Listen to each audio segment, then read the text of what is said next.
hadirin sekalian, pada siang hari ini kita mempunyai 3 narasumber.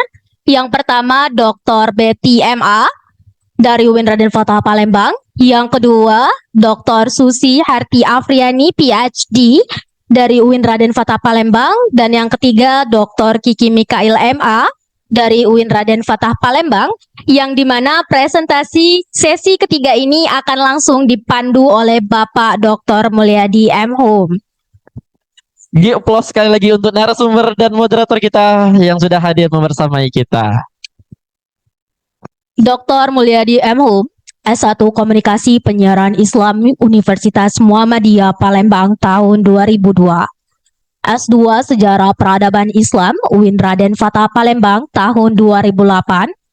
S3 Ilmu Perpustakaan UIN Sunan Kalijaga Yogyakarta tahun 2020. Baik, untuk itu karena sudah kita bacakan CV singkat dari moderator kita, Bapak Dr. Mulyadi M. Hum, selanjutnya kami persilakan untuk moderator mengambil alih jalannya diskusi kita pada sore hari ini. Sekian, terima kasih.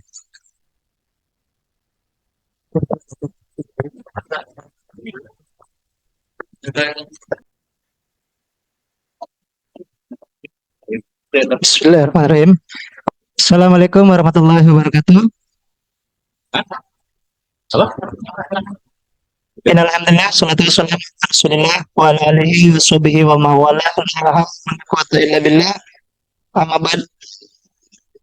Yang saya hormati para narasumber, Bapak Ibu dan adik-adik mahasiswa peserta seminar internasional, Seminar of Adab and Humanities yang berbahagia. Puji syukur kita panjatkan kehadirat Allah Subhanahu wa taala pada sore hari ini kita bisa melanjutkan sesi seminar yang ketiga kita yang nantinya akan diisi oleh tiga narasumber kita. Salawat serta salam semoga dilimpahkan atas junjungan Nabi besar kita Muhammad Sallallahu Alaihi Wasallam. Seperti apa yang disampaikan oleh kedua kita tadi ya, bahwa sesi yang ketiga ini, pemateri yang ketiga ini sebenarnya adalah para narasumber kehormatan, ya.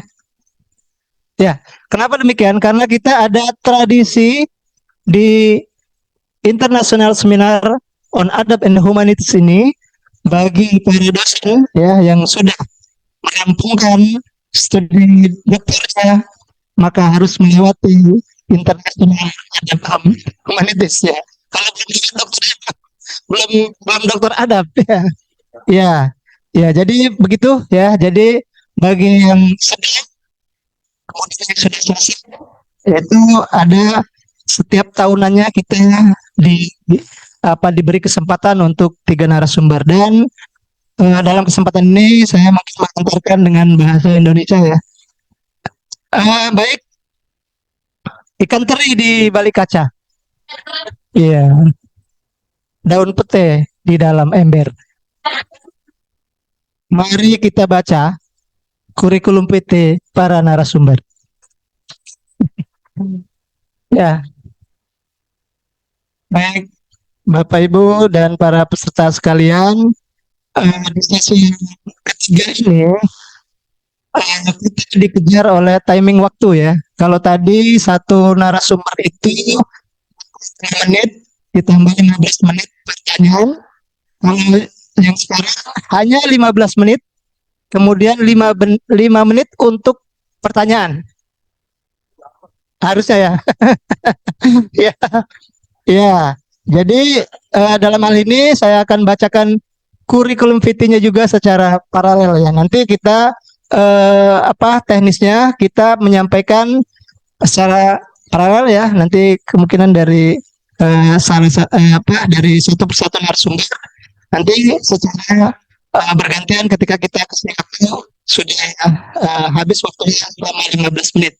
Dan nanti dipertajam di setiap pertanyaan. Baik, yang pertama di sini ingin saya bacakan kurikulum PT dari pemateri yang pertama, nama Dr. SIPMA, lahir di Palembang, 1 April 1970. Kemudian pendidikan ya, formal education. Yang pertama S1 di Faculty of Tarbiyah KIN Raden Patah Palembang pada tahun 1989. Kemudian yang kedua ya, magister di Faculty of Tarbiyah KIN Raden Patah Palembang. Magister di Islamic Study from the University of Muhammadiyah Jakarta ya pada tahun 2000.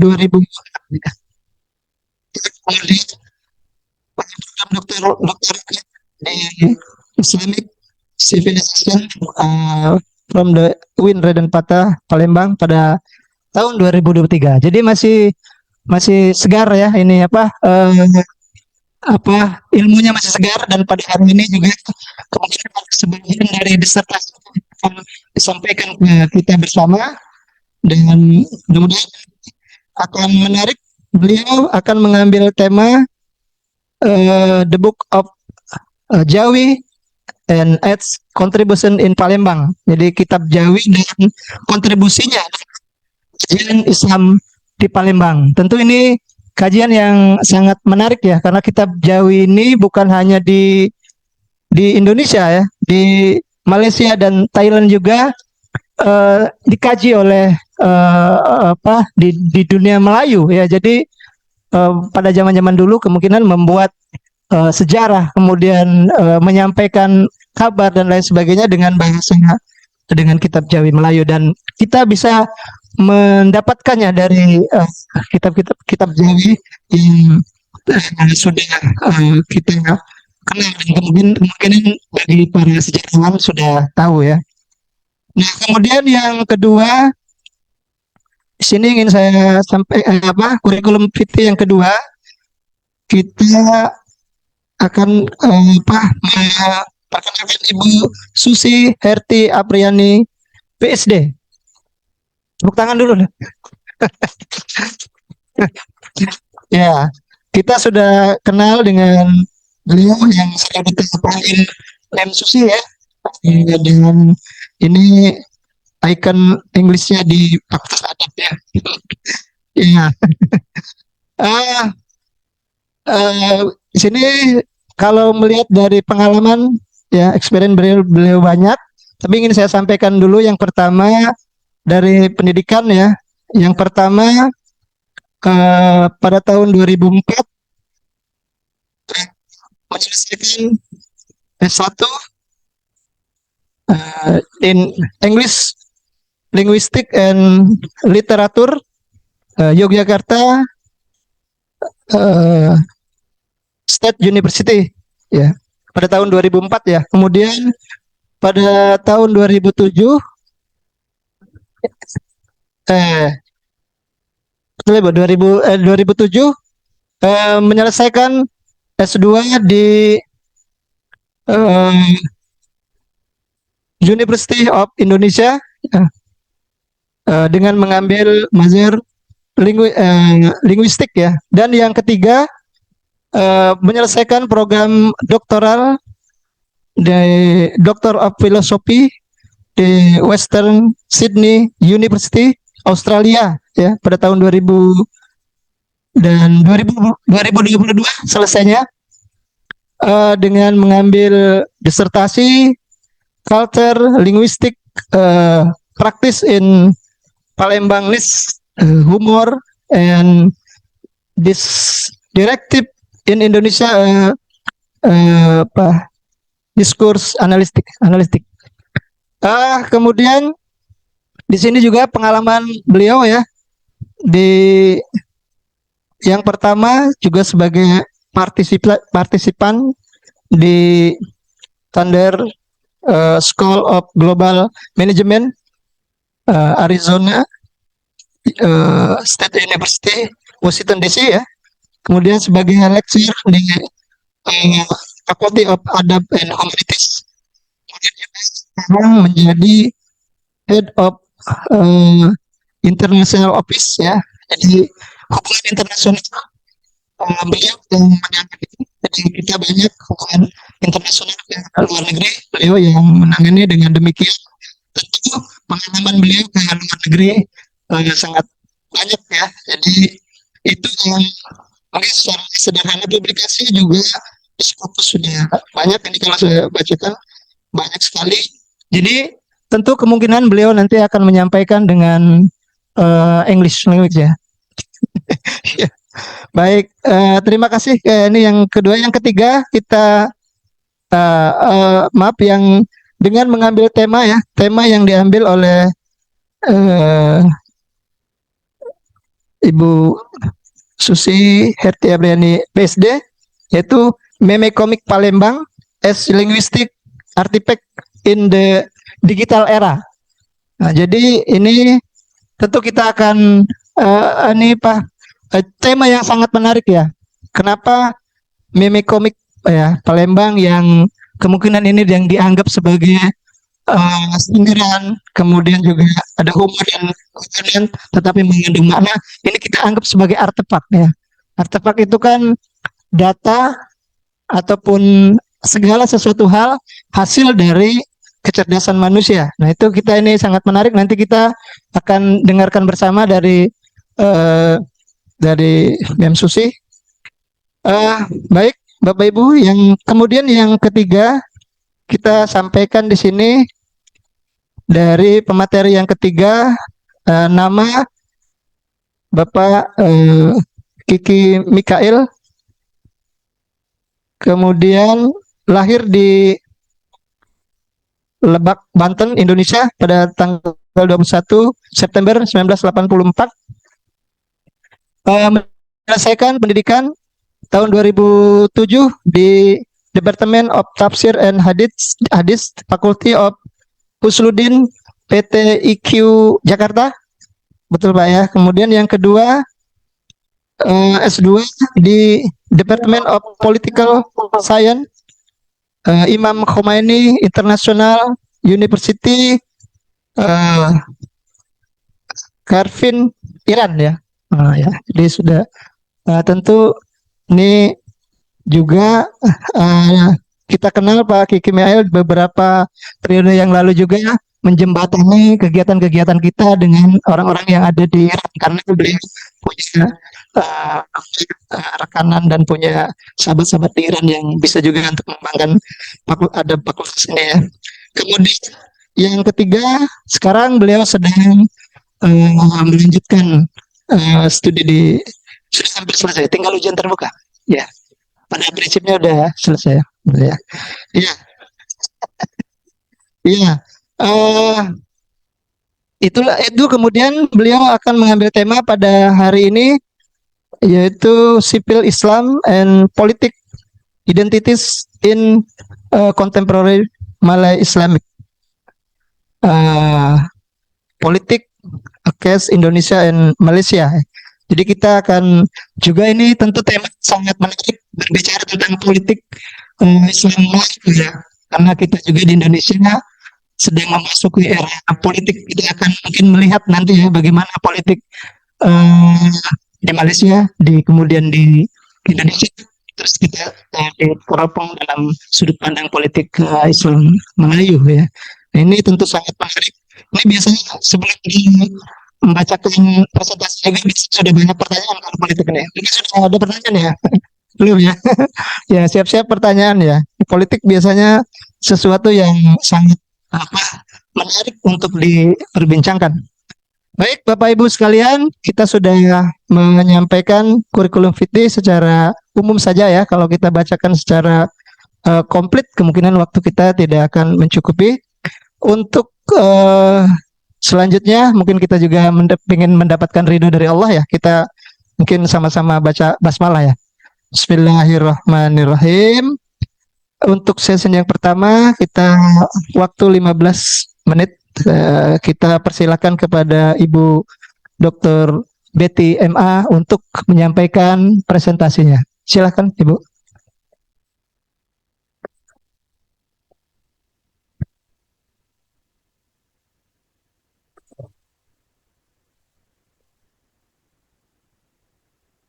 Bismillahirrahmanirrahim. Assalamualaikum warahmatullahi wabarakatuh.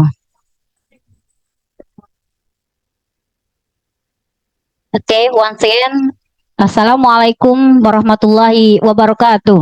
Waalaikumsalam warahmatullahi wabarakatuh. Waalaikumsalam warahmatullahi wabarakatuh. Good afternoon, everybody. Good afternoon. Okay, the honorable speakers, Mrs. Susi Aprianti, PhD, and Mr. Kiki Mikail, MA, and special for moderator, Mr. Mulyadi, MA. Okay, for this time, allow me to be a speaker this seminar Adab and Humanities. So, about title the seminar, the Book of Jawi and its contribution to Islamic studies in Palembang. Okay, but the first I want to tell you, my English is not good, but I try to speak English. Not like Miss Susi Aprianti or Miss Kiki. They live in Australia and in Iran, but I just live in Palembang. So that's why my English is like logat Palembang like this. Sorry. Okay, but the title, the Book of Jawi, it's a contribution to Islamic study in Palembang. So next PPT. Okay, look at the picture. The picture is we know. Are you ever look or read this book before? Are you? I think read this book or know about this book. This book is used by Malays Arabic. When we use, we tell it Arab Jawi. This book by language Arab Jawi. Yeah, this book by title Cyrus Salikin. Next, the other books. Okay, next. The other books we can see Kitab Perukunan Melayu, and the other is Kitab Hidayatus Salikin. Okay, next. Perukunan Jamaluddin. The next is Kitab Hidayatus Salikin. So that's why this book used by Malays Arabic. So this book is what is Kitab Jawi books? Okay, next. Yes, next. Okay, next. Okay. Get to know what is Kitab Jawi, about the definition or existence of Kitab Jawi, contribution, and in Islamic studies. So, and we get now about Kitab Jawi. The book of Kitab Jawi still used by Indonesian, Malaysian, and the other people in Asia Tenggara. So that's why this book used by people, because this book is so important for Islamic studies. What is Kitab Jawi? So definition of Kitab Jawi. Next.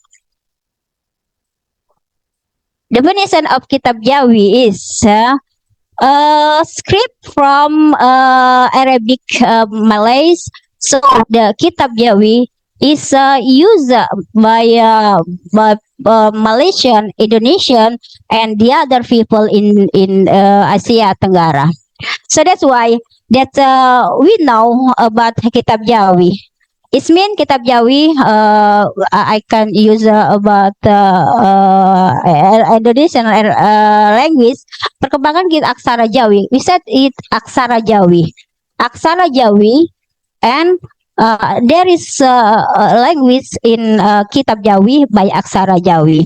So aksara Jawi from dipengaruhi oleh bahasa Arab, dan aksara Jawi from bahasa Melayu.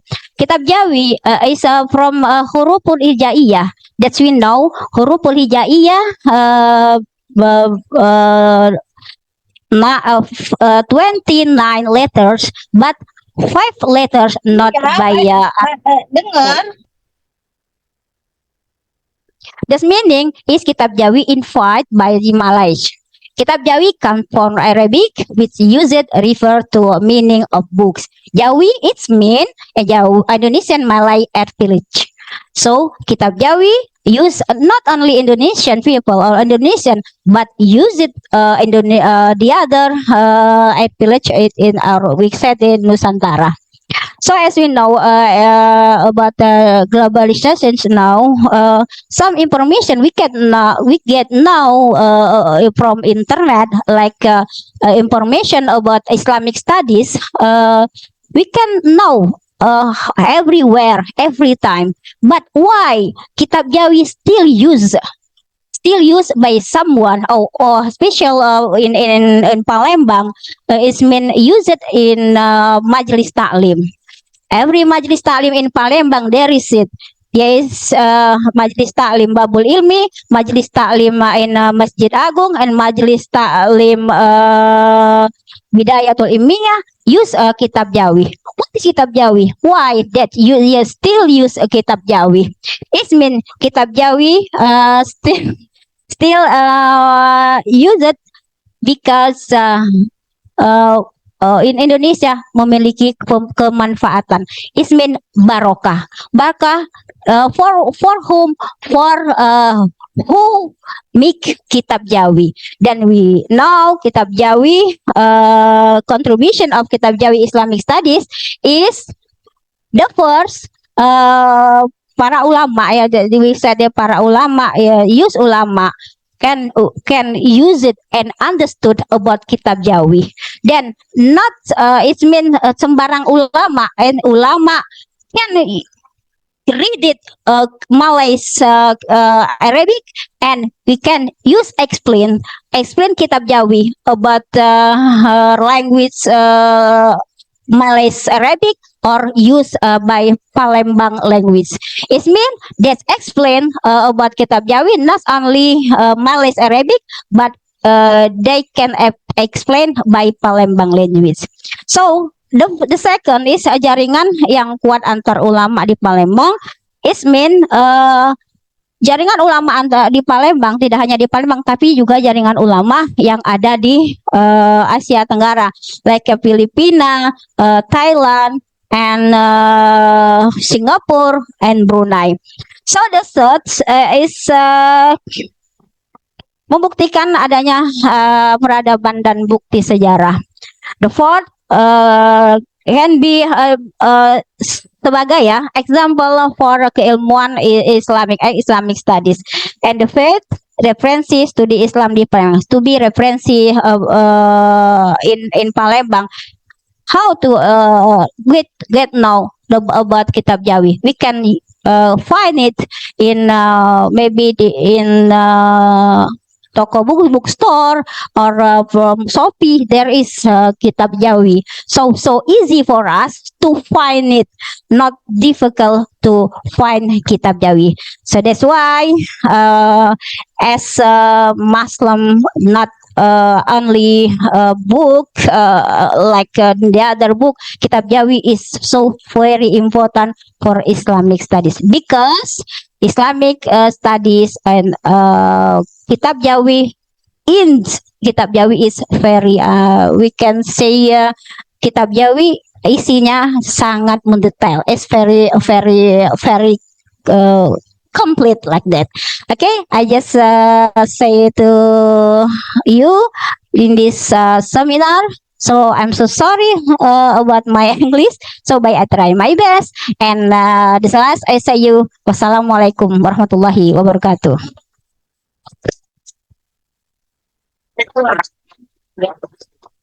Ya, baik, terima kasih. Masih, alhamdulillah sudah sesuai dengan waktunya ya, 10 menit. Berikutnya kita akan lanjutkan dengan materi yang kedua. Kami persilakan Ibu Susi Herti Apriyani PSD untuk menyampaikan materinya.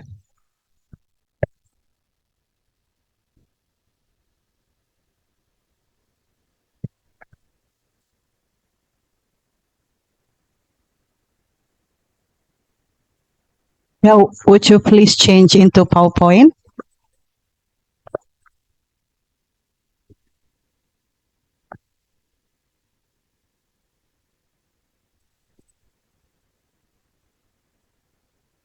Well, Bismillahirrahmanirrahim. Assalamualaikum warahmatullahi wabarakatuh.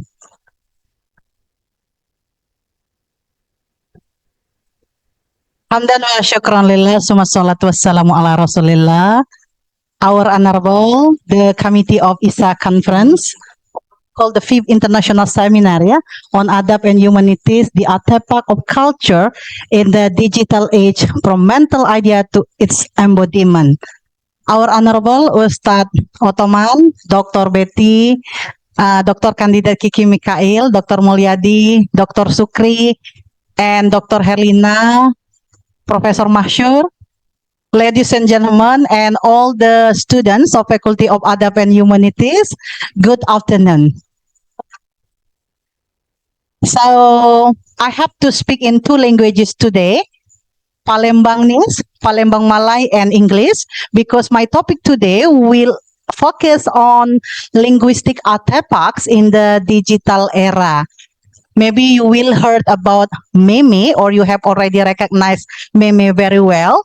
In the digital area, linguistic artifacts have taken on new form and function, reflecting the evolving nature of communication. One such linguistic phenomenon is the meme comic Palembang, or in English we call Palembangese meme comic, a unique blend of meme, comic, and linguistic expression specific to Palembang region in Indonesia. And my presentation, if you see in the slide, will present actually a structural analysis of meme comic Palembang, examining its linguistic characteristic, social significance, and impact on a digital discourse. But I understand, since I have more than 25 slides, I cannot speak all the time for 15 to 10 minutes only. So I will introduce you about this notion to make us understanding about the meaning and the function toward the meme comic Palembang. Ladies and gentlemen, the notion of a linguistic artifact assumes additional dimension in the modern digital era as it becomes entangled with human digital agent interactions. Language, English, Arabic, Russian, Palembang Malay, Lahatnis, Banyuasinese can be seen as ultimate artifact, an external risk that augments the cognitive abilities human brain, as cleverly pointed by Wheeler. This idea actually is especially pertinent with studying the dynamic of digital language creation. According to Jack Hammett, it is now essential to abandon traditional speech community and adopt a linguistic of trans-idiomatic mixing and what we call xenoglossic becoming, which cover both human communication and the digital entities that form our connected world. Next. According to Sofer 2012, intentional misspelling and the significant impact of orality on written text are prevalent in contemporary digital discourse, or we call wacana digital, and indicate a systemic abuse of language. Oskos and Olola, for example, 2016, underscores the significance of digital tools and artifacts, elucidating the impact on the production of multimodal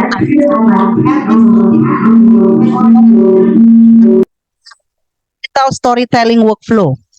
Rubenstein, for example, 2019 also emphasizes how digital linguistic products can be used in diachronic research, aiding automatic language processing and improving digital humanities resource.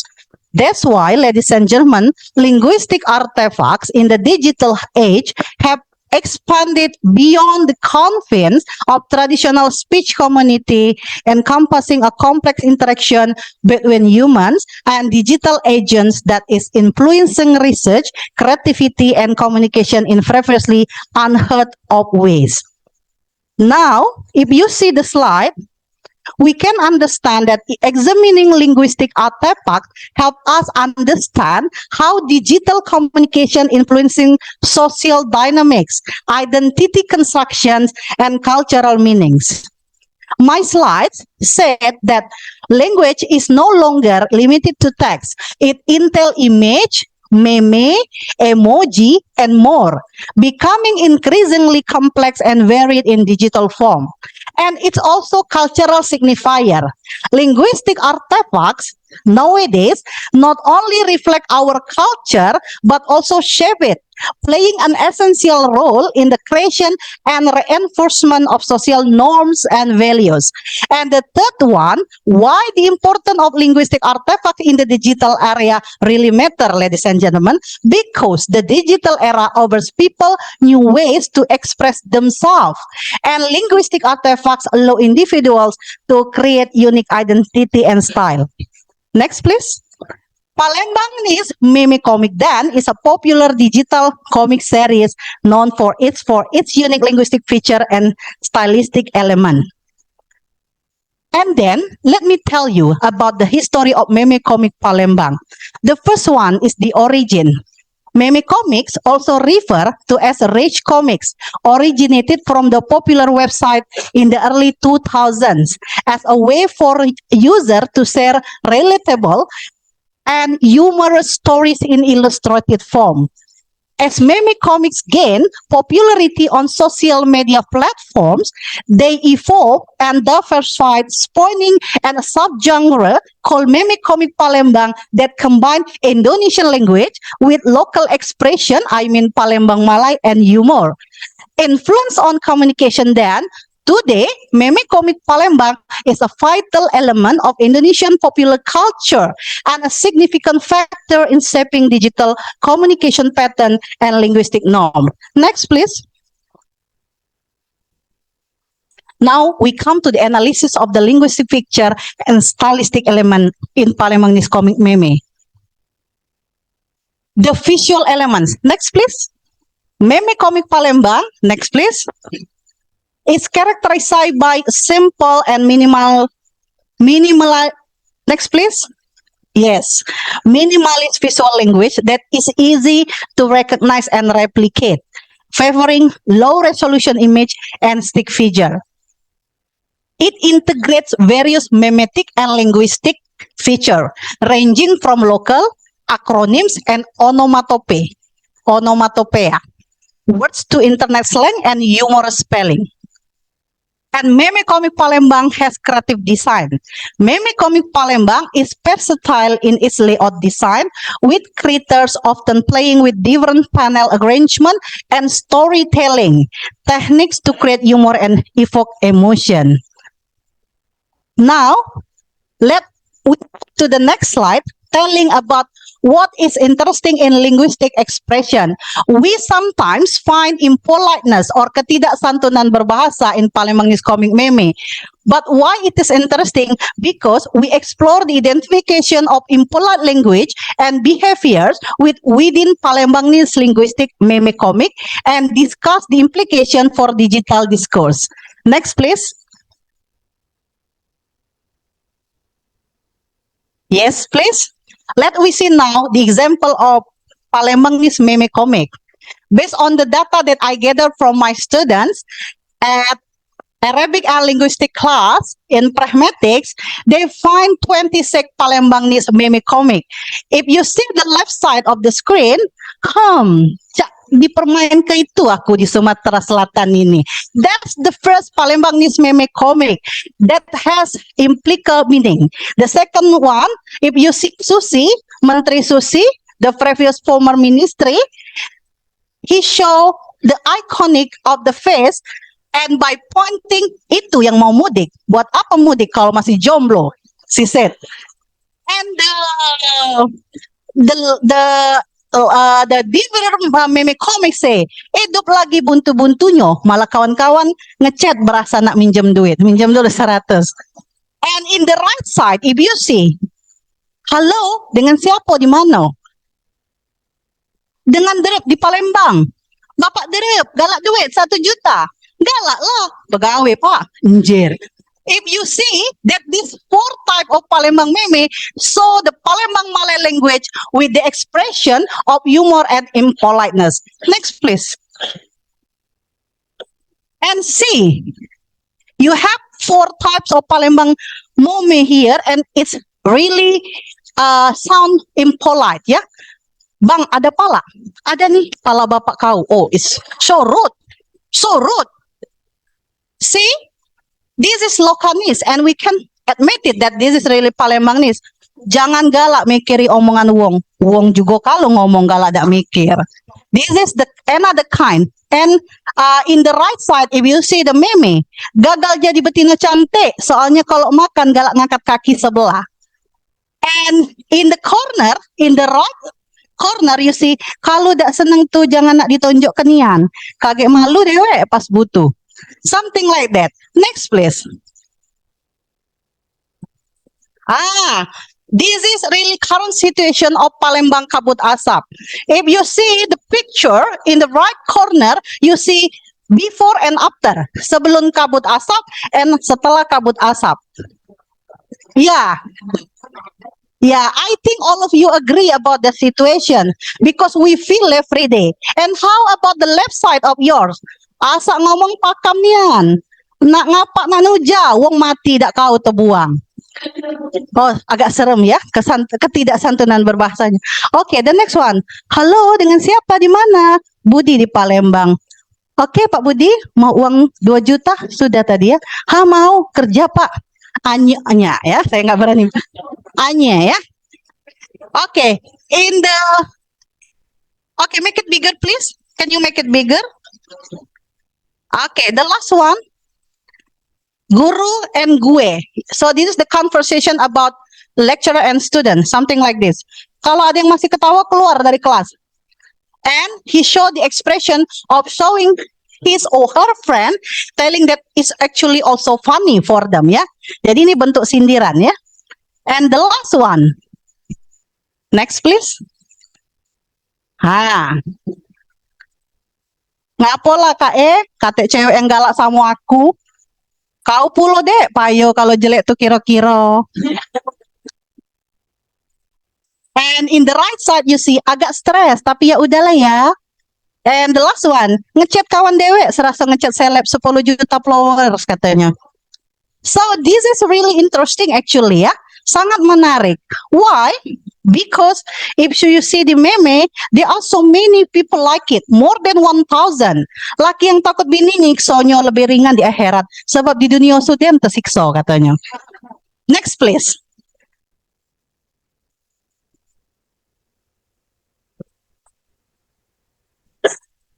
Yes, sudah aku bilang aku bukan indigo, tapi kawan kau cak setan galau.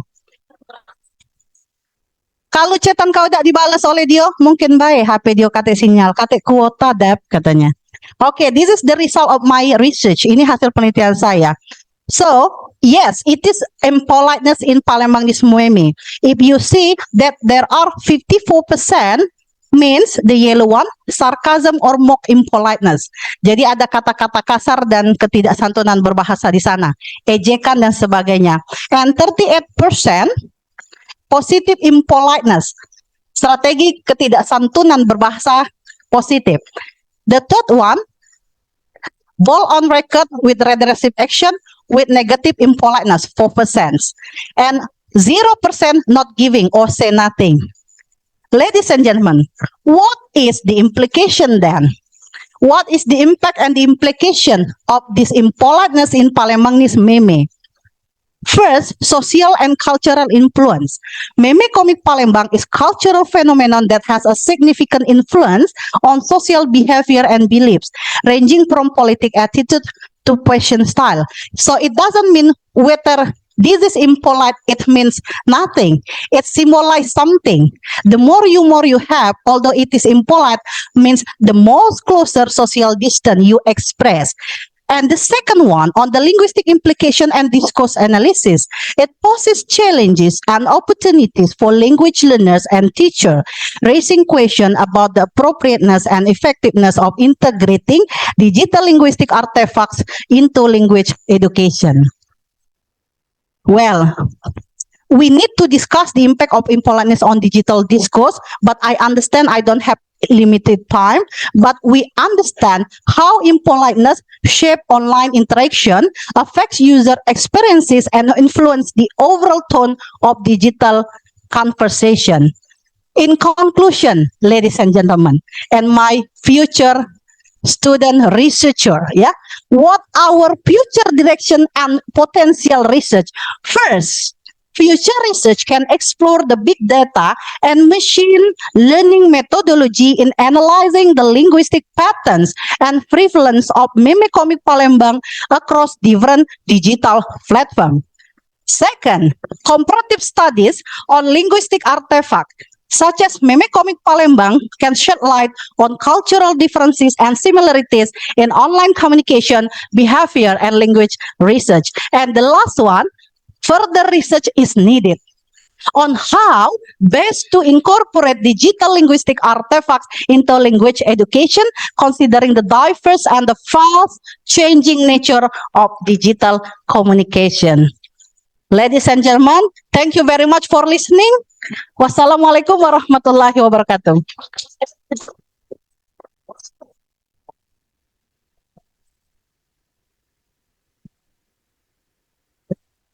Baik, terima kasih pada Ibu Susi Herti Apriani PSD sudah menyampaikan materi yang sangat menarik ya tentang meme komik Palembang, dan ini juga mudah-mudahan menjadi salah satu indikator ya visi UIN kita berstandar internasional ya dengan karakter Islami. Mungkin sebelum saya serahkan ke waktu ke Pak dan Dokter Kandidat Kiki Mikail, saya ada satu meme, tapi ini meme bukan Bu. Begini, teman-teman kita begoyur bae, begoyur, wah beguyur bae, enggak, meme bukan. Oh kontak ya, bahasanya teman-teman kita begoyur bae, enggak, beguyur bae maksudnya, enggak, itu plesetannya ya, itu enggak masuk ya, belum masuk ya, itu lebih lucu, lebih meme kuadrat ya. Pertama memenya, keduanya maknanya kalau di bahasa kitanya kan itu ya, bermakna yang jahat. Baik, selanjutnya kita serahkan waktu kurang lebih 15 menit kepada Bapak Kandidat Doktor Kiki Mikail. Silakan.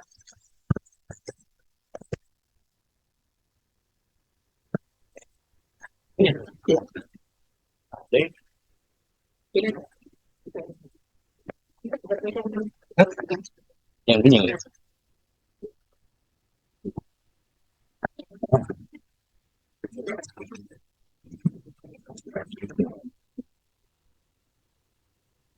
Assalamualaikum warahmatullahi wabarakatuh.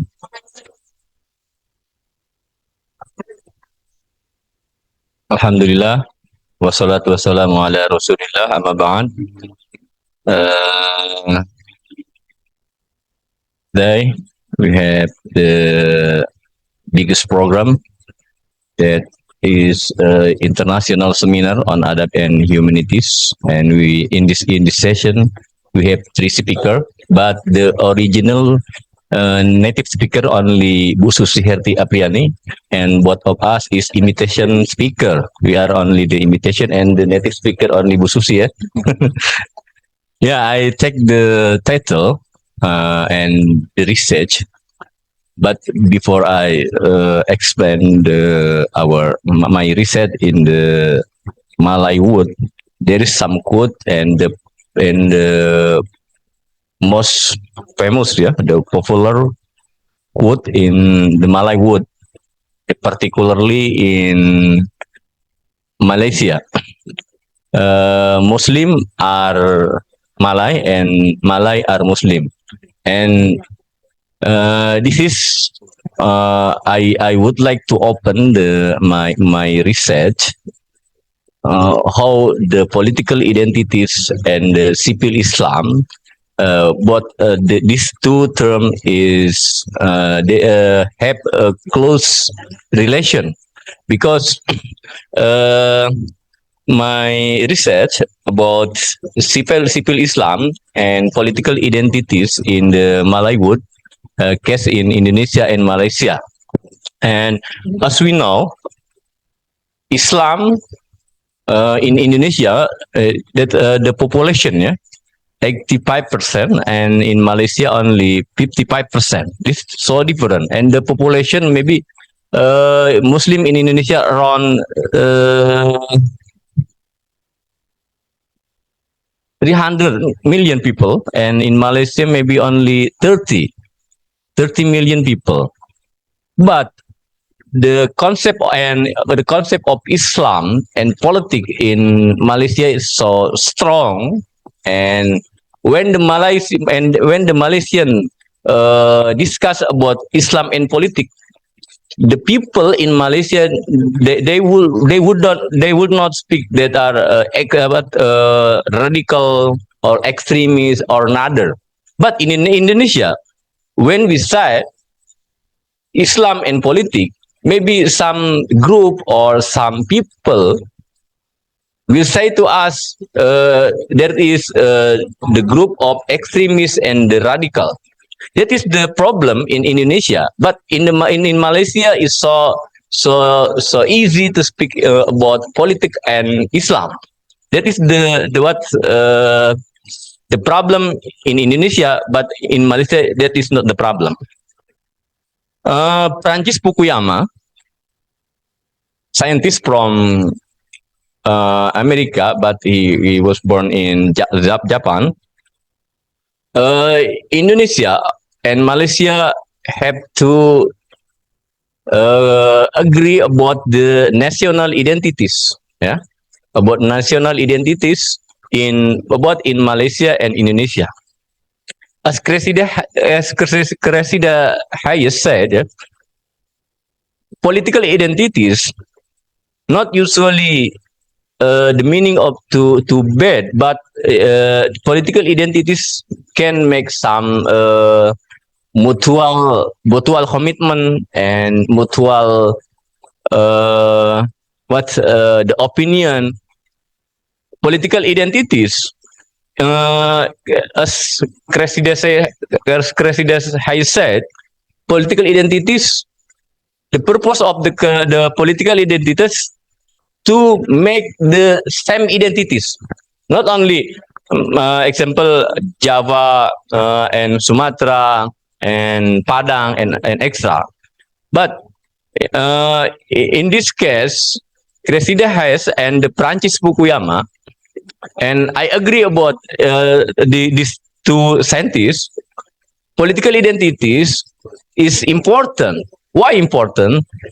Because the political identities can make the group become the group and the group become the one of group. And Francis Fukuyama argued that the various of group in Indonesia with political identities can mixed together. Because there is national identities in Indonesia, like Negara Kesatuan Republik Indonesia. I think this is the relation between civil Islam and the political identities in Indonesia. Civil Islam saw in the public, not it mean. The concept is the civil Islam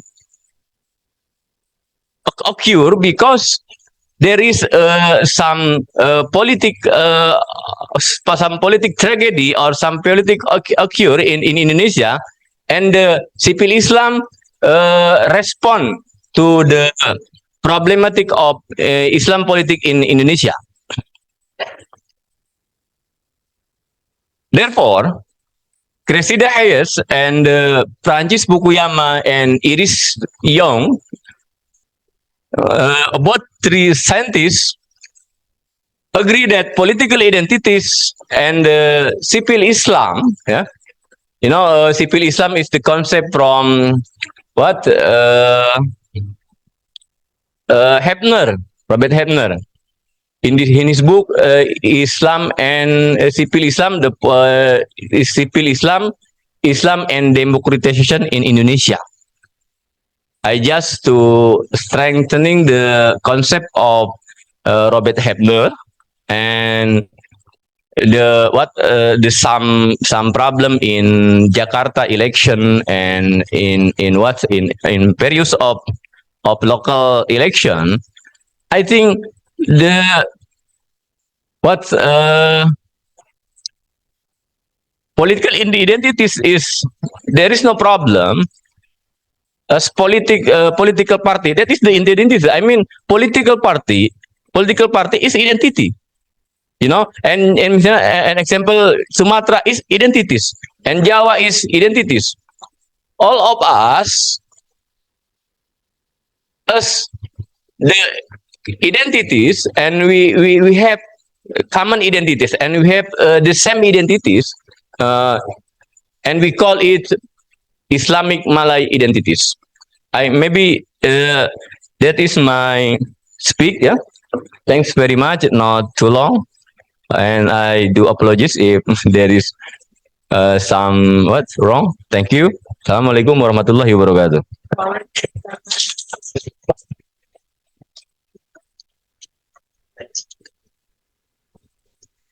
Baik, terima kasih. Kandidat Dr. Kiki Mikail sudah menyampaikan materinya.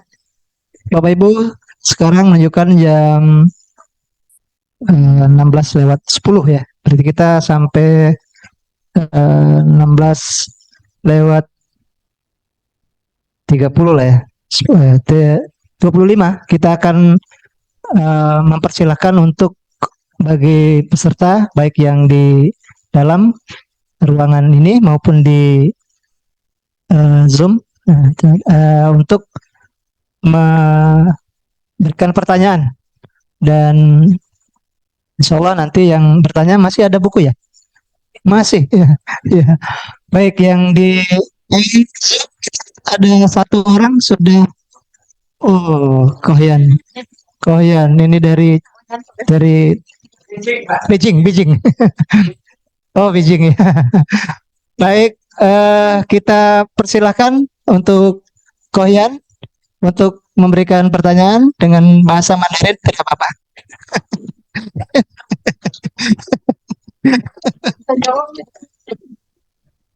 Baik. Bismillahirrahmanirrahim. Assalamualaikum warahmatullahi wabarakatuh. Salam.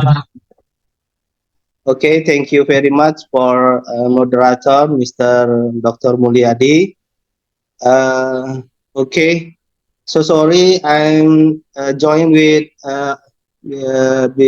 online, not present to the room, yeah. So sorry. Baik,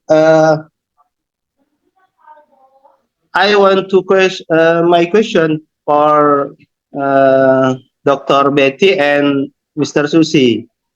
Jadi baik, tadi kalau Ibu Betty atau Dr. Betty tadi saya kira sangat menarik sekali berkaitan dengan penggunaan koleksi-koleksi yang berbahasa Melayu di dalam masyarakat Melayu atau masyarakat Kota Palembang, dan sumbangsinya dalam studi Islam seperti itu. Kemudian dari Mem Susi tadi kita banyak mendengarkan, ya saya kira sangat menarik juga, dan ini memang lokal konten kita orang Palembang begitu ya. Jadi saya mohon maaf juga kenapa saya tidak hadir. Nah itulah karena ciri orang Palembang, Mem Susi gitu.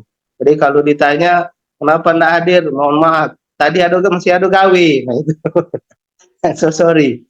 Jadi yang ingin saya tanyakan dari Mem Susi yang berkaitan dengan meme yang itu lokal konten ya. Kalau kita mendengar, kalau mungkin orang asing mendengar kalimat-kalimat percakapan sehari-hari bagi orang Palembang itu memang sangat kasar sekali seperti itu. Mungkin bisa kenapa kalimat-kalimat atau orang-orang Palembang itu kalau berbicara itu kasar seperti itu. Mungkin kalau saya bisa menginikan, mungkin ada pengaruh dari pola makan dari seperti itu ya. Karena orang Palembang itu banyak makan yang sifatnya asin ya, seperti itu. Seperti empek-empek, cuko dan lainnya itu semuanya makanan yang asin semua seperti itu. Mungkin itu yang menjadi aspek mengapa kita biasa suka membicarakan atau berbicara secara ini tidak menurut orang lain begitu, tidak sopan. Padahal pada prinsipnya itu sebenarnya sudah biasa seperti itu ya, menurut ini sudah biasa, dan itu bukan sesuatu yang menyinggung atau untuk menyakiti orang lain seperti itu ya. Nah, mungkin Ibu Betty sendiri selaku orang Palembang tahu betul gitu ya. Nah, apa maksud dan tujuan percakapan mereka, bukan untuk menghina dan lain sebagainya seperti itu. Nah, ini terbukti Mem Susi ya, ketika kita berada di luar Palembang seperti itu. Jadi kalau kita berada di luar Palembang, ketika kita bertemu dengan sesama orang Palembang, itu solidaritasnya itu tinggi seperti itu. Nah, ini saya pernah ketika di Jakarta itu di daerah terminal ya, terminal Rambutan, yang itu yang agak sedikit ini ya, atau Pulau Gadung ya, terminal Pulau Gadung. Kalau kita mau mencari tiket, kemudian kita ini mau kemana, mau Palembang, nah ini Wong Kito Galo tuh, nggak usah diganggu seperti itu. Nah, jadi kita tidak menjadi aman. Nah, di situ ada semacam solidaritas ini. Jadi artinya soliditas orang Palembang ketika berada di luar itu sangat tinggi sekali seperti itu. Nah, ini kemudian yang saya kaitkan dengan materi dari Bu Betty seperti itu. Nah, di Palembang ini kan sudah lama Bu Betty bahwa menggunakan kitab-kitab seperti Sayyidus Salikin tadi seperti itu dalam rangka untuk mencerahkan masyarakat Kota Palembang seperti itu. Nah, ada tidak materi-materi yang digunakan oleh para kiai dan ulama tadi untuk paling tidak yang kata-kata yang tidak sopan tadi itu dibenahi atau dibenahi atau diubah seperti itu, atau agak diperhalus atau bagaimana seperti itu dalam kajian-kajian dalam kitab-kitab kuning yang dipakai oleh para ulama kita di Kota Palembang yang berkaitan dengan mimi tadi, karena ini kan sudah tradisi yang sudah modern yang saat ini dengan kemajuan teknologi yang ada saat ini. Mungkin ini saja pertanyaan saya. Thank you very much for your attention. Assalamualaikum warahmatullahi wabarakatuh. Waalaikumsalam warahmatullahi wabarakatuh. Baik, terima kasih Hoyan. Ada dua pertanyaan ya untuk Bu Betty, mungkin melihat dari bagaimana koleksi-koleksi Islam dikaji dalam studi Melayu, kemudian juga tadi ada yang perbaikan untuk kitab, dan untuk Ibu Susi tadi bagaimana mungkin meme-meme yang terasa kasar tapi justru tidak menyinggung, bahkan mungkin maksud kita sampaikan lebih mengena, mungkin itu. Silakan Bu Betty dulu. Baik, terima kasih Pak Yanto atas pertanyaannya. Because Mr. Yanto speak Indonesia, and I would like to speak Indonesia too. Baik Pak Yanto, dari apa yang disampaikan Pak Yanto tadi sudah saya sampaikan dari ketika saya menjelaskan bahwa kitab Jawi di Palembang itu masih dipergunakan pada majelis taklim tertentu. Jadi dari hasil penelitian saya, ini adalah bagian dari disertasi saya terkait dengan reproduksi budaya pengajian kitab Jawi di Palembang. Salah satunya adalah pengajian majelis taklim kitab Jawi di Masjid Agung. Itu leadernya atau ustadznya adalah Kiai Haji Majid Dahlan. Kiai Haji Majid Dahlan ini ada kental dengan bahasa Palembangnya Pak Yanto. Jadi dari hasil penelitian saya bahwa dari materi-materi yang disampaikan dari Ustadz Majid sendiri itu ada berbahasa Palembang, karena peserta majelis taklim itu tidak semua memahami isi dari kitab Jawi. Jadi penjelasan, jadi referensinya menggunakan bahasa Arab Melayu atau bahasa Jawi, tapi penjelasannya dengan menggunakan bahasa Palembang gitu.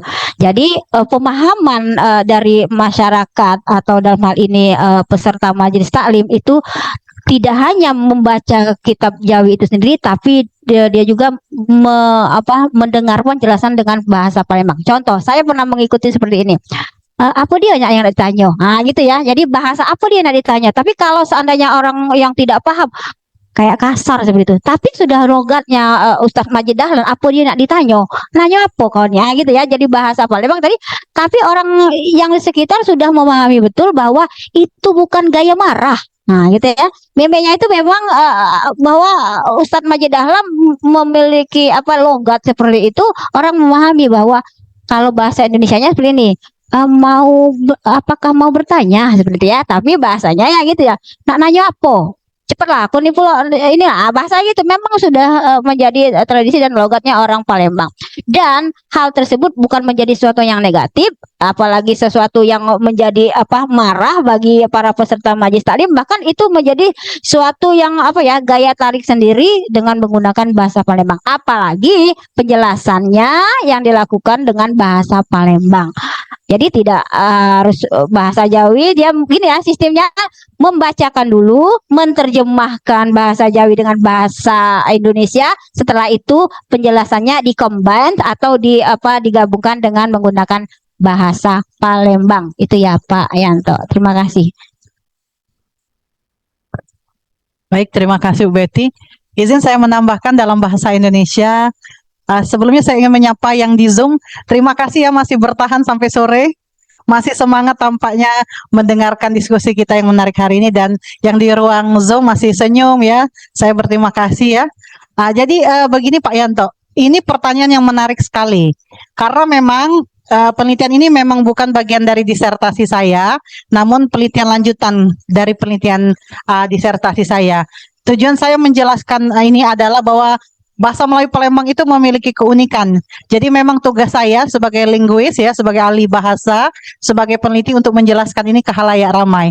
Namun ada dua hal yang ingin saya luruskan. Pertama, konsep kesantunan itu berbeda dengan kesopanan ya. Nah, jadi kalau kita berbicara dalam tataran linguistik, kesantunan itu kita terjemahkan sebagai hal yang menyakiti perasaan orang lain, tindak pengancam muka. Kalau bahasa kerennya, bahasa Inggrisnya face threatening acts. Nah, upaya-upaya kita untuk menyelamatkan muka orang lain dari ketersinggungan itu disebut dengan tindak penyelamat muka, face saving acts ya. Nah, dalam konteks meme Palembang yang saya jelaskan hari ini adalah bahwa memang betul kita menemukan bentuk pola-pola 5 ketidaksantunan berbahasa yang dikemukakan oleh linguis asal Lancaster University ya, namanya Bapak Jonathan Culpeper. Culpeper mengatakan bahwa kesantunan berbahasa itu berbanding terbalik dengan ketidaksantunan berbahasa. Jadi kalau kesantunan itu dikeluarkan oleh Brandla Venson, kalau ketidaksantunan dikeluarkan oleh Jonathan Culpeper. Tujuan Jonathan Culpeper menjelaskan ini adalah ternyata begini, memang betul ada ketidaksantunan berbahasa dari seluruh bahasa di dunia. Namun mungkin cara mengekspresikannya bisa berbeza-beza, kata orang Malaysia ya. Jadi ekspresi ketidaksantunan berbahasa ini ternyata memiliki manifestasi budaya. Nah, saya menjelaskan dalam insya Allah rencana paper saya ini, saya melihat kajian meme Palembang ini sangat menarik sebagai bagian dari artefak bahasa di Palembang ya. Mengapa? Karena meme komik Palembang ini adalah artefak bahasa Pak Yanto, yang memiliki impact yang sangat penting, signifikan dalam halnya komunikasi bahasa di dunia digital. Karena komunikasi kita sekarang dari yang face to face sudah mulai bergeser menjadi online communication. Yang ingin saya jelaskan adalah bahwa betul ketidaksantunan yang disampaikan di Palembang ini tidak berarti tidak santun. Artinya begini, saya ingin meluruskan ya. Dalam teori-teori bahasa dikatakan bahwa intonasi yang tinggi tidak menentukan kesantunan berbahasa komunitas tutur. Nah, jadi walaupun orang Palembang ini intonasinya cenderung naik ya, berbanding terbalik dengan penutur asli bahasa Jepang, karena saya pernah meneliti intonasi bahasa Jepang ya, itu tidak berarti kita tidak santun, Pak Yanto. Saya ingin menjelaskan ternyata ketidaksantunan berbahasa yang disampaikan melalui meme komik Palembang ini mengandung kelakar, humor, bentuk sindiran, gurauan, betul mengandung kata-kata kasar, betul mengandung mock impoliteness, tetapi dia memiliki makna komunikasi, dia memiliki makna tambahan yang tersirat dan tidak terkatakan, namun harus dijelaskan oleh peneliti. Jadi, saya ingin meluruskan beberapa penelitian di Jawa, penelitian masyarakat tutur di yang dikenal halus dan santun, Profesor Asim Gunarwan misalnya ya, mantan penerjemah Pak Harto, beliau adalah guru saya di Universitas Indonesia, mengatakan bahwa temuan beliau menunjukkan bahwa semakin kita tidak langsung, semakin kita kasar, dalam artian ngapak kalau dalam bahasa Jawa, semakin akrab kita itu Pak sebenarnya. Jadi hubungan saya dengan Pak Kiki, karena sudah akrab, tidak akan saya menyapa Pak Kiki, good morning Pak Kiki, apa kabar hari ini? Karena saya sudah akrab dengan Pak Kiki, mungkin saya akan menyapa dengan hal yang berbeza. Masih hidup Pak? Masih hidup kau? Kalau teman dengan teman ya. Jadi social distance, jarak sosial itu menentukan bagaimana weight of conversation, bobot sensitivitas berbicara kita kepada orang lain. Nah, ini yang coba dikomunikasikan dari pentingnya meme komik Palembang. Jadi menarik sekali ya. Ternyata itu bagi masyarakat Palembang itu ada harus penelitian lanjutan Pak Yanto ya. Jadi ada kuantitatif analisis nanti untuk melihat respon masyarakat Palembang. Saya yakin ya, satu ruangan ini tadi kan tertawa. Artinya mereka merespon positif. Mereka nggak melihat itu sebagai bentuk ketidaksantunan berbahasa. Namun sebelum itu saya tidak berani nyimpulkan karena data responsif itu belum saya kumpulkan. Mudah-mudahan menjawab Pak Yanto ya, tapi pertanyaannya keren sekali. Terima kasih Pak Yanto. Baik, terima kasih Pak Yanto atau Kohyan. Nanti bukunya ambil di panitia ya. Baik, masih ada satu pertanyaan lagi ya. Nah, mungkin untuk ke politik ini ya. Kalau bukan politik, oh ya, silakan Pak Otoman. Ada mic-nya. Assalamualaikum warahmatullahi wabarakatuh. Ya, ini Bukunya siap. kayaknya kurang adil kalau yang satu ini narasumbernya tidak kebagian pertanyaannya. Saya hormati narasumber kita, ketiga-tiganya luar biasa. Terima kasih telah memberikan pengetahuan yang baru gitu. Dan sangat menarik apa yang tadi disampaikan. Dari awal niatnya mau bertanya ketiga-tiganya, tapi dibatasi waktu. Mungkin untuk Pak Kiki saja ya. Kita sebagai bangsa Indonesia ya terkadang terpikir agak cemburu dengan warga negara Malaysia ya. Kita yang mayoritas Muslim, tapi ketika berbicara tentang politik identitas, seakan-akan ini dosa besar Pak Kiki di Indonesia ini. Selalu diidentikan dengan Islam radikal dan lain sebagainya. Tapi di sisi lain bermata dua ya. Orang-orang yang masih berbicara tentang politik identitas ini suatu dosa besar ya itu, tapi di sisi lain dia memanfaatkan apa-apa yang terkait dengan identitas agama itu untuk sosialisasi kepentingan politik ya gitu, atau dia mau menggait representatif tokoh-tokoh tertentu dari organisasi besar Islam ya gitu, dan itu menurut saya adalah kemunafikan cara berpolitik yang luar biasa di negeri kita ini. Mungkin bagaimana tanggapannya Pak Kiki? Assalamualaikum warahmatullahi wabarakatuh. Ya, silakan Pak Kiki. Iya. Apa langsung aja. Ya. Terima kasih atas ujiannya dari Pak Otoman. Anggap aja dia sebagai penguji eksternal saya gitu kan. Kalau saya tuh tadi kan ada meme-meme tadi ya. Kalau meme-meme itu udah biasa. Kalau meme saya dan Pak Otoman kuatkah Anda jongkok begitu? Ya, jadi apa namanya? Apakah jongkok tadi menyegarkan pikiran? Akhirnya berdiri jongkok dengan duduk begitu kan? Menyegarkan pikiran kita supaya ada ide-ide sehingga kita tidak hanya apa namanya menjustifikasi ya, karena kita kan banyak itu menjustifikasi, kemudian ini radikal, ini ekstrem. Kadang apabila ada kejadian katakanlah kriminal, bom atau pembunuhan seperti di masjid New Zealand ya, Selandia Baru yang deder tiap waktu itu waktu sholat Jumat ditembak mati orang-orang Muslim, kemudian dicap teroris. Tapi ketika misalnya orang tidak dicap teroris maksudnya, tapi ketika Islam yang melakukan itu dicap teroris. Akhirnya muncullah misalnya kalimat inferior dan superior. Kita sendiri sebetulnya jika dibandingkan dengan Malaysia tadi seperti saya sebutkan persentasenya, di Malaysia itu penduduk 30 jutaan, dengan Muslim itu hanya sekitar 55%. Di Indonesia mendekati 300 jutaan dengan populasi Muslim 85%. Nah, kemudian apakah apa sih ada kesalahan apa di Indonesia ini sehingga kita ketika berbicara politik Islam atau Islam politik itu kesannya negatif dan kurang begitu terbuka. Saya pikir itu menjadi tadi poin penting dari pertanyaan penguji eksternal saya Pak Otoman. Muslim ada mungkin muslim di Indonesia kan ada muslim priai, muslim abangan, muslim santri, kemudian juga mungkin muslim oportunis.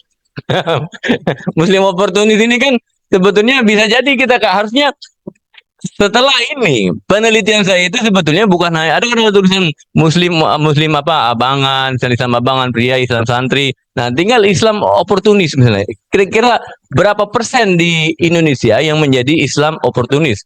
Tetapi kadang istilah opportunity ini kan kesempatan. Sebetulnya kesempatan kalau oportunis itu ya butuh itu ya.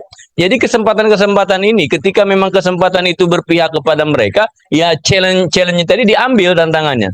Tetapi ketika opportunity itu atau kesempatannya itu memang berpihak orang lain, ya jadi tergantung kesempatan itu menurut saya itu tergantung opportunity-nya, tergantung kesempatan, kemudian challenge-nya, kemudian tantangannya. Jadi persoalan di Indonesia itu adalah kesempatan-kesempatan itu ditafsirkan dengan berbagai tafsiran sehingga disesuaikan dengan kemampuan ekonomi dan kemampuan politiknya. Mungkin itu Pak ya. Nanti kita lebih lanjutnya bisa dijelaskan nanti kita berdua ngobrol ya. Iya. Terima kasih. Baik, terima kasih. Nah, ini perdebatan dua tokoh ini bisa 40 hari 40 malam kalau dilanjutkan. Nanti bisa disambung ya karena kita dibatasi waktu. Panitia sudah memberi tanda waktu kita habis. Mungkin mohon maaf bagi para peserta dan baik di ruang Zoom di ruangan ini yang tadi sudah banyak angkat tangan tidak bisa sampaikan. Insya Allah nanti bisa bertanya langsung di kapanpun kesempatan dengan para narasumber. Sekali lagi kami ucapkan terima kasih kepada 3 narasumber, Ibu Dr. Betty, Bu Susi Afriani PSD, Pak Kandidat Doktor Bapak Kiki Mikail. Mari kita akhiri dengan sama-sama membaca hamdalah. Alhamdulillahirabbil alamin. Burung irian. Burung darat terbang tinggi. Cukup sekian dan terima kasih. Semoga kita berjumpa lagi. Terima kasih. Tepuk tangan. Kembali ke MC. Terima kasih kami ucapkan kepada Bapak yang telah menjadi moderator serta narasumber kita pada siang hari ini. Dan saya ucapkan terima kasih banyak kepada para hadirin sekalian yang telah mengikuti acara ini dari pagi sampai sore hari ini. Sekian, inilah Seminar Internasional Adab dan Humaniora 2023. Apabila ada salah kata, saya mohon maaf. Kepada Allah, saya mohon ampun. Wabillahi taufiq wal hidayah. Wassalamualaikum warahmatullahi wabarakatuh. Waalaikumsalam warahmatullahi wabarakatuh. Baik, Bapak Ibu hadirin sekalian, untuk mengakses sertifikat nanti bisa menuju ke panitia yang ada di belakang. Oke. Baik, selanjutnya sesi penyerahan sertifikat untuk narasumber yang telah hadir bersama kita pada sore hari ini. Untuk itu kami persilahkan untuk panitia untuk membawakan sertifikat terkhusus untuk narasumber kita yang sungguh luar biasa sore hari ini. Kami persilahkan untuk Bapak, Ibu untuk berdiri sejenak di depan.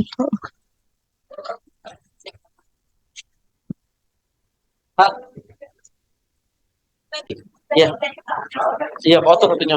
Itu Pak Oto sama Pak ini, iya Pak Yanto. Kami persilakan untuk panitia Isa untuk menyerahkan sertifikat kepada narasumber kita yang sungguh luar biasa pada sore hari ini. Ustaz, sebentar lihat ke depan dulu, Ustaz. Lihat ke depan dulu sebentar.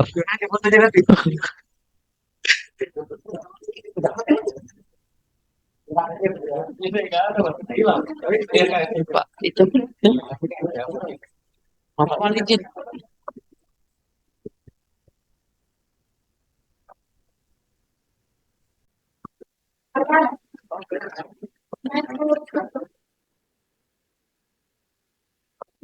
Sekali lagi kita give applause untuk narasumber kita sore hari ini.